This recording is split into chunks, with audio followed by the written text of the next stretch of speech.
De este violento hecho y además la discusión que se tiene que dar siempre, ¿no?, sobre la extensión del estado de excepción o el estado de emergencia, si usted quiere, en la Araucanía, toda la macrozona sur. Vamos a conversar sobre esto con el diputado y miembro de la bancada del Partido Republicano, Stefan Schubert, quien le agradecemos su tiempo esta mañana. ¿Cómo está, diputado?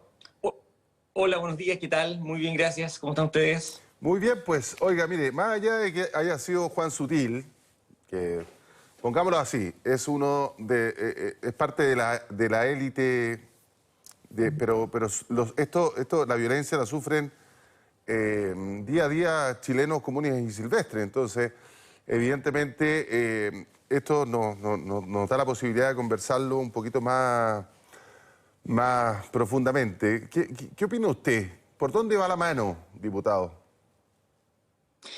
Bueno, efectivamente las víctimas hace rato que ya no son de ningún sector en particular. Claro. Las víctimas hoy día son víctimas de terrorismo y de delincuencia organizada y por lo mismo son también al azar. En el caso de ayer, según dice la prensa, tiene que ver con algunas plantaciones que tendría la víctima, pero hemos tenido víctimas que se dedican a distintas cosas, personas que van pasando por el lugar, personas que trabajan en distintos rubros, que son o no son mapuches. Por lo tanto, esta es una situación que ya no tiene que ver con un sector de la economía o de la sociedad, sino que lisa y llanamente estamos hablando de un terrorismo que lo que quiere es tomarse un sector, un lugar de nuestro país y desde ahí poder seguir cometiendo su actuar delictual.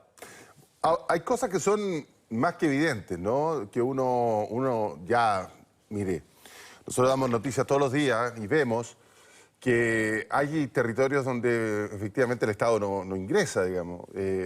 Además, vemos que hay disputas entre mapuches, porque tampoco es chilenos contra mapuches o mapuches contra chilenos, sino que esta cosa es contra quien esté en contra de esta gente. ¿Qué es lo que hay que hacer? ¿Hay que poner un estado de excepción más duro? ¿Hay que, no sé, correr bala? ¿Cómo usted lo ve esto? Bueno, efectivamente esto ha pasado mucho tiempo. Uno de los problemas que tenemos es que esto empezó a echar raíces hace ya algunos años. Se vio como algo eventualmente peligroso que por alguna razón, tal vez política, la autoridad del momento no tomó atención y no abordó de inmediato. Hoy día esto ha crecido en extensión territorial, pero también ha crecido en las redes que esto ha echado. Tiene más tiempo, tiene más personas, tiene más armamento. Por lo tanto, lo que hay que hacer es un trabajo mucho más profundo y, por supuesto, una herramienta hoy día para salvar la emergencia es el estado de excepción constitucional, que de hecho ha funcionado muy bien, pero por cierto no es la única herramienta. Esto tiene que ir en conjunto con un programa de intervención en la zona y donde el Estado, como usted bien decía, pueda retomar el sector. Hay lugares donde la autoridad no entra, donde no entró a hacer un censo, donde no entran ambulancias, donde claramente no entra carabineros, no entran los fiscales. Entonces, lo que hay que hacer es un programa para poder volver a retomar ese lugar y que el imperio del derecho vuelva a regir en ese lugar y que la autoridad, que el Estado vuelva a entrar a ese lugar. Aquí no hay Estado. ¿Pero cómo, diputado? Porque la pregunta es cómo, porque suena muy bonito decir que el Estado vuelva, que el Estado tome la autoridad, qué sé yo, pero cuando entran 800 PDI, esto de enero de 2021, 800 PDI, muere uno. Murió uno de los líderes de esa acción. Y uno dice, bueno, pero ¿cómo se hace, digamos? Porque suena muy bonito decir que el Estado vaya, que retome, que lo haga, qué sé yo, pero ¿cómo se hace eso? Porque al final lo que estamos viendo son, no sé, estamos viendo mucha violencia y pocos resultados. Sí.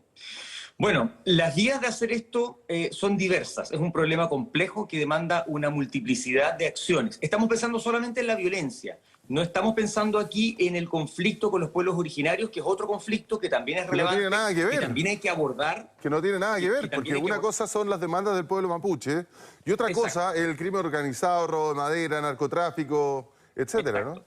Por eso lo planteo como dos cosas aparte, pero que es importante porque es un elemento a considerar que está en el lugar y que hay que enfrentar también, y que también ha contribuido a este ambiente conflictivo. Pero aquí, precisamente, nos estamos centrando, justamente como usted dice, en los grupos violentos, y esos grupos violentos hay distintas estrategias de cómo el Estado vuelve a retomar un lugar que hoy día ha perdido. Yo no soy gobierno, yo no tengo que dar las soluciones, pero sí tenemos muchas ideas de cómo hacerlo. Ya. Primero, hay que bajar la intensidad en la violencia en la zona. Para eso, el estado de excepción constitucional ha contribuido. Consideramos, sí, que debe ser un estado de excepción constitucional completo, es decir, que la autoridad utilice todas las herramientas que tiene y no que las utilice a medias. En este caso ha dado efecto, lo reconoce la propia autoridad hoy día, después de haberse negado a reconoce que ha dado un muy buen efecto. Bueno, ¿cuánto más efecto tendría si que se hubiera aplicado como corresponde? Es decir, no solamente en las rutas principales. Hay que disminuir la violencia, hay que dar las señales apropiadas. ¿Cuáles son las señales apropiadas? No decir que vamos a indultar delincuentes, no retirar cierto tipo de querellas, no despedir a los fiscales y a los abogados del Ministerio del Interior cuando quieren aplicar el derecho, respaldar a las policías y en este caso también a las Fuerzas Armadas que están en la zona, evitar, por ejemplo, por parte de la ministra del Interior hablar de Gualmapu, evitar por parte de la ministra del Interior decir que no quiere que a manos de un agente del Estado fallezca un comunero, porque ahí está confundiendo nuevamente el problema y está de alguna forma diciendo no quiero que muera nadie, y resulta que estamos enviando a Fuerzas Armadas a una zona donde estamos en guerra. Por lo tanto, con armamento de guerra, quiero decir. Por lo tanto, es muy importante las señales que se dan. Y lo otro, hay que usar distintas herramientas y toda la tecnología. Nos hace falta un sistema de inteligencia que pueda prever hechos, que pueda realmente cruzar información de manera eficiente. Necesitamos cortar el ingreso de armamento ilegal a la zona. Necesitamos cortar el ingreso de recursos económicos a la zona.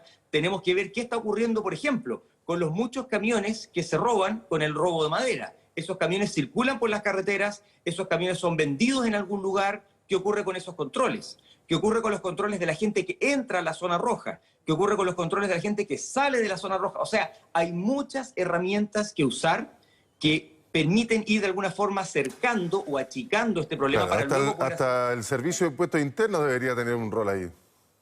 Así es.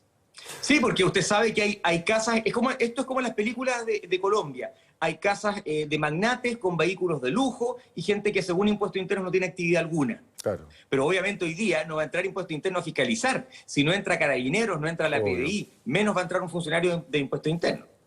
Absolutamente. Diputado, le queremos dar las gracias por su tiempo esta mañana. Ha sido muy gentil. Encantado, muchas gracias, que tengan un buen día. Igual usted.